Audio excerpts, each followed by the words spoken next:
এভাবে করে কতদিন? আল্লাহ তাআলা বলছেন ইলা কদারিম মালুম, নির্দিষ্ট একটা সময় সেখানে তাকে থাকতে হয়।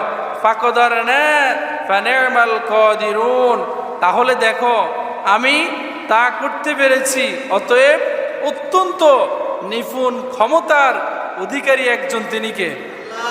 যিনি একজন জীবিত মানুষের পেটের মধ্যে আরেকজন জীবিত মানুষকে লালন পালন করতে পারেন, তিনি কে?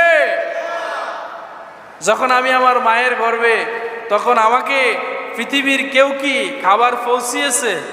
কেউ চাইলে খাবার দিতে পারত? কিন্তু সে অবস্থায় আমাকে একজন খাবার দিয়েছেন, তিনি কে?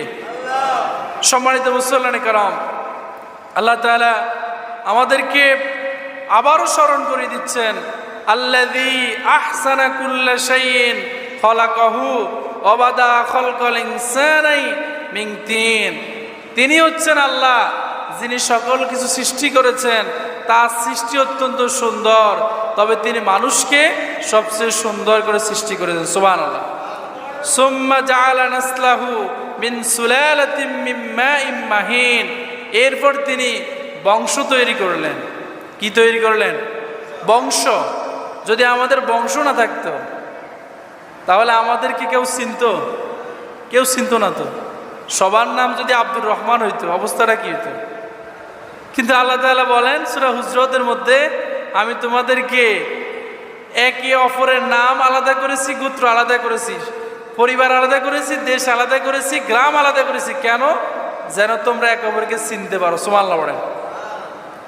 আল্লাহ তাআলা আমাদেরকে এরকম নির্দিষ্ট একটা সময় সেখানে রাখার পরে আল্লাহ তাআলা আমাদেরকে 7টা স্তর অতিক্রম করান। কয়টা স্তর? 7টা। এই 7টার মধ্যে প্রথমে আমরা থাকি মাটির সারাংশ। আমাদের যে সৃষ্টি, আমাদের যে শারীরিক গঠন, এর মধ্যে 1 নম্বর উপাদান হচ্ছে কি? মাটি। আমাদের উপাদান কি? মাটি।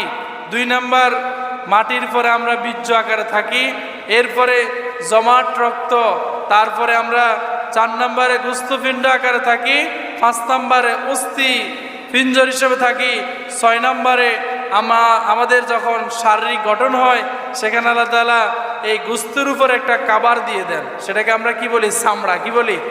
চামড়া। সর্বশেষ যখন আমাদের দুনিয়াতে আসার মতো ব্যবস্থা হয়ে যায়, তখন আল্লাহ তাআলা আমাদেরকে রূহ দিয়ে দেন। কি দেন? রূহ দেন। রূহ দিয়ে আল্লাহ সুবহানাহু ওয়া তাআলা কি বলছেন শুনুন কোরআন থেকে।